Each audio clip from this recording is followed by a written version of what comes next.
was called Fat Man in a Middle Seat by Jack Germond. Now, I knew who Germond was. I'd grown up watching him on the McLaughlin Group and watching the Chris Farley version of him on SNL's McLaughlin Group spoofs.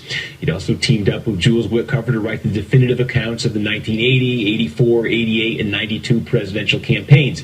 These had all been part of my self-education in American politics. So while the title is what first attracted me to Fat Man in a Middle Seat, I also wanted to read the book, and it didn't disappoint. Germond, who passed away this week at age 85, was a throwback character, a political reporter who loved horse races, real ones and political ones. He embodied an era before Twitter, before YouTube, cable news, and the 24-hour news cycle, when reporters could and would get a lot closer to politicians than they'd ever dream of today.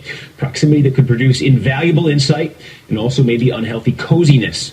Germond didn't hide his political views. He was a Democrat, but he wasn't driven by ideology. His passion was politics, political campaigns, learning who wanted to run, figuring out who was going to win, and understanding why. He had no problem with horse race journalism, as long as it was good horse race journalism. Apology.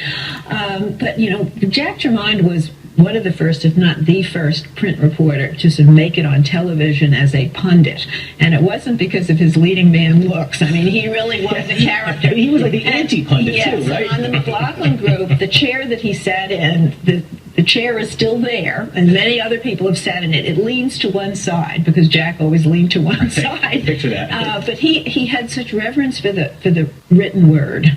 And when I first started doing the McLaughlin Group, he said to me, Eleanor, this is just television. It does not have the power of the written word. It just goes out there and breaks into a million pieces. And when everybody else would sit in the green room, prepping and reading stuff, or as Jack would say, they're working on their spontaneous one-liners, he would be there with a racing form or the crossword puzzle, as if to say, this is barely worth my time. But it was that kind of antagonism to the medium. I think that everybody loved him. He had the highest, what they call Q rating.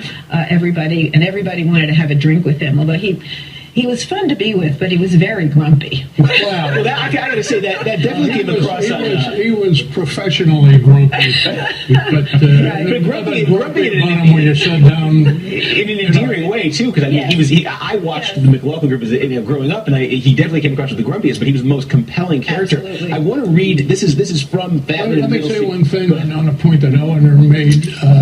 Jack never ceased to be somewhat frustrated with the